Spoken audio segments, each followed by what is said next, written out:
Shalom saudara-saudara, kembali lagi kita akan mendengarkan renungan harian Happy Sword Family. Sebelumnya mari kita berdoa terlebih dahulu. Tuhan, terima kasih Bapa, terima kasih Roh Kudus. Sebentar Tuhan, kami mau mendengarkan renungan Tuhan yang daripadamu Tuhan. Biarlah apa yang kami dengar Tuhan pada hari ini Tuhan bisa mendapatkan sesuatu Tuhan. Terima kasih Tuhan, terima kasih Bapa. Kami sudah benar-benar bersyukur. Haleluya, amin. Hari ini saya mau membawakan renungan dengan tema kenyamanan. Sebelum saya masuk ke dalam tema utama, yaitu perumpamaan tentang anak yang hilang, izinkan saya menceritakan sebuah kisah yang mungkin saudara juga pernah dengar lah ya. Jadi kisahnya itu ada di suatu ibadah di sebuah gereja. Ada seorang pria yang lupa mengatur HP-nya ke mode silent gitu. Dan pada waktu itu HP-nya berdering keras sekali di saat pendeta sedang berkhotbah. Pendeta tersebut mengomelinya dari atas mimbar gitu. Setelah selesai ibadah, para pelayan Tuhan gitu menegurnya juga karena telah mengganggu waktu khotbah. Bahkan teman-temannya dan jemaat lainnya lah menggelengkan kepala kepada si pria itu gitu. Sejak saat itu si pria tidak nyaman untuk datang ke gereja lagi. Kemudian suatu hari juga dia datanglah ke suatu bar gitu, atau ya diskotik lah ya. Ketika sedang minum gitu, tanpa disengaja gelas yang dia minum jatuh gitu, serta airnya itu kena ke beberapa orang di sana. Nah, orang-orang yang terkena air itu menghampiri si pria ini. Dan ketika dihampiri dengan sigap gitu, si pria langsung menutup mata dan refleks mengangkat tangan gitu. Seolah-olah ya udah siap lah menerima ocehan atau mungkin lah pukulan ke wajah si pria ini. Ternyata perkiraan si pria ini salah.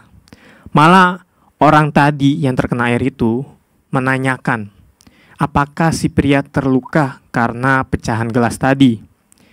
Lalu pelayan bar di sana langsung dengan ramah meminta maaf gitu dan memberikan serbet untuk si pria untuk membersihkan dirinya gitu. Kemudian datanglah manajer bar itu menawarkan minuman gratis atas kesalahan itu serta memeluk si pria ini dan berkata itu, "Jangan khawatir bro, siapa sih yang gak pernah melakukan kesalahan?" Nah, sejak saat itu, si pria ini nyaman untuk datang lagi ke bar tersebut. Apa yang saudara dapat atau simpulkan dari cerita tadi? Ini yang akan mau saya sambungkan ke perumpamaan anak yang hilang. Inilah alasan kenapa si bungsu kembali kepada bapaknya. Karena ketika dia bersama bapaknya memberikan semua hal yang dia perlukan, bahkan mendidik dengan baik lah menurut saya. Sehingga waktu si bungsu mengalami penderitaan, dia teringat kepada bapaknya. Walaupun ya dia juga mengingatlah kesalahan yang dia perbuat kepada bapaknya dulu. Sekarang nih, saya bukannya mengubah cerita di Alkitab, tapi saya berandai-andai gitu, mengubah sedikit ceritanya. Coba nih ya. Ketika si bungsu memboroskan nih semua harta miliknya, kemudian waktu bencana kelaparan terjadi, si bungsu ini melarat. Ada salah satu teman atau sahabatnya mungkin waktu dia memboroskan semua harta miliknya, temannya ini memberikan bantuan kepadanya, menolong waktu si bungsu susah. Apa yang akan terjadi? Apakah si bungsu akan tetap kembali kepada bapaknya atau tetap memilih kehidupan yang telah dia pilih sekarang? Kalau saya baca perumpamaan tersebut ya, maksudnya aslinya ya ketika bencana kelaparan terjadi dan hidup si bungsu ini melarat, ya dia bekerja kepada seorang majikan di negeri itu yang dia nggak kenal. Ya secara nggak langsung di sini menceritakan bahwa teman-temannya yang dulu ikut berfoya-foya dengan si bungsu ini tidak ada satupun yang mau menolongnya. Terbukti bahwa si bungsu ini harus bekerja kepada seorang majikan yang bukan teman si bungsu ini. Dan disinilah alasan si bungsu mau kembali kepada bapaknya, karena dia teringat akan kasih sayang bapaknya waktu dulu dia masih tinggal dengan bapaknya. Terkadang ini bukan saya menghakimi ya, tapi terkadang sikap kita sebagai orang percaya malah seperti teman yang berfoya si bungsu ini. Dengan kejadiannya sama seperti cerita saya di awal sebelumnya, ketika ada jemaat yang membawa, misalnya nih contoh, ketika ada jemaat yang membawa anak atau bayi gitu, kemudian anak itu menangis kencang gitu serta mengganggu ibadah, kita tuh kadang-kadang menoleh ke jemaat itu loh dengan tatapan yang mungkin sedikit sinis atau tajam gitu. Ya seolah-olah berkata gitu ya, ah berisik banget sih, demin dong anak lo, ganggu. Ya walaupun dalam hati lah berucapnya gitu.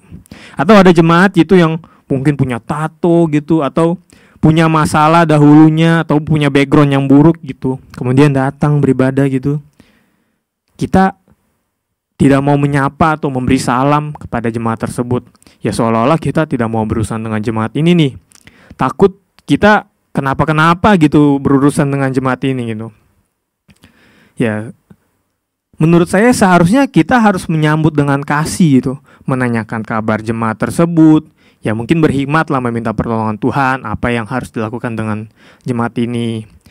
Seperti ibadah minggu lalu atau dua minggu lalu saya mencatat di mana Bapak Gembala berbicara waktu dia khotbah gitu, yaitu waktu Bapak Gembala dicuekin atau mungkin dia salaman sama orang tapi wajah orang itu berbeda gitu, Bapak Gembala nggak ninggalin gitu aja, malah diberi perhatian yang makin berlebih, dia bilang. Nah di sini juga ya saya masih juga belajar tentang hal ini, karena saya tahu karakter saya pribadi, saya orangnya introvert, tidak bisa langsung terbuka dengan orang baru. Tapi saya mau belajar mengubah sifat saya. Saya mau orang-orang yang mungkin terhilang gitu dapat kembali kepada Tuhan melalui kehidupan saya atau karakter saudara juga. Dimana saya mengutip referensi ayatnya ada di 2 Korintus 1 ayat 3-4 berkata, terpujilah Allah Bapa Tuhan kita Yesus Kristus, Bapa yang penuh belas kasihan dan Allah sumber segala penghiburan, yang menghibur kami dalam segala penderitaan kami, sehingga kami sanggup menghibur mereka yang berada dalam bermacam-macam penderitaan dengan penghiburan yang kami terima sendiri dari Allah. Jadi, saya mau mengajak saudara-saudara dan saya juga untuk mengubah pola pikir kita atau mindset kita. Mungkin kita berpikir, gue gak kayak gitu kok, gue welcome aja sama orang. Betul, saya percaya itu. Tapi kembali lagi, apakah alam bawah sadar kita gitu atau karakter kita memang seperti itu? Mari kita introspeksi diri kita masing-masing. Mari kita berdoa. Tuhan, terima kasih Bapa, terima kasih Roh Kudus. Kami bersyukur Tuhan untuk hari ini Tuhan. Kami telah mendengarkan renungan Tuhan, biarlah kami dapat Tuhan memberikan contoh Tuhan kepada mungkin orang-orang yang terhilang ataupun mempunyai background yang tidak baik Tuhan. Kami mau Tuhan kehidupan kami menjadi berkat bagi orang lain Tuhan, sehingga orang tersebut dapat melihat bahwa Kristus itu luar biasa melalui kehidupan kami Tuhan. Jangan sampai Tuhan kami sesama seiman kami Tuhan malah membuat jemaat tersebut jatuh ke dalam dosa yang lebih dalam lagi Tuhan. Terima kasih Tuhan, ingatkan kami supaya kami dapat berintrospeksi diri kami Tuhan. Terima kasih Bapa, terima kasih Roh Kudus. Kami serahkan kehidupan kami sepanjang hari ini hanya ke dalam tangan-Mu Tuhan. Hanya dalam nama Yesus Kristus kami sudah berdoa dan mengucap syukur. Haleluya, amin. Shalom, Tuhan Yesus memberkati.